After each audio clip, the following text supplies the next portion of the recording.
புதுச்சேரி நாடாளுமன்ற தொகுதியில் பாஜக மற்றும் காங்கிரஸ் வாக்காளர்களுக்கு பணப்பட்டுவாடா செய்ததாக அதிமுக வெற்றி வேட்பாளர் தமிழ்வேந்தன் குற்றம் சாட்டியுள்ளார்.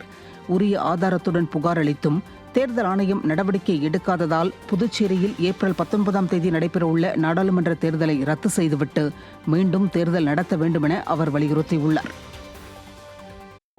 பாஜகவை சேர்ந்த வேட்பாளர் நமச்சிவாயம் அவர்கள் வாக்கிற்கு ரூபாய் 500 காங்கிரஸை சேர்ந்த முன்னாள் முதலமைச்சரும் பாராளுமன்ற உறுப்பினருமான வைத்திலிங்கம் அவர்கள் வாக்கிற்கு ரூபாய் 200 கொடுத்துவிட்டு இன்று தேர்தலை மீண்டும் ஏழைகளை கொச்சப்படுத்தும் ஒரு தேர்தலாக மாற்றிவிட்டனர். தேர்தலில் பணம் கொடுத்திருக்காங்க, இதை நடவடிக்கை எடுங்கன்னு சொல்லிட்டேன். மாவட்ட கலெக்டர் எந்த ஒரு நடவடிக்கை எடுத்த மாதிரி இல்லை. எனக்கு புதுச்சேரியில நடக்கின்ற தேர்தல் அதிகாரி மீது நம்பிக்கை இல்லை. நான் இந்திய அரசாங்கத்தால் அங்கீகரிக்கப்பட்ட முறையான நம்ம டெல்லியில இருந்து தேர்தல் அதிகாரிகள் இந்த தேர்தலை ரத்து செய்துவிட்டு மீண்டும் தேர்தல் நடத்த வேண்டும்.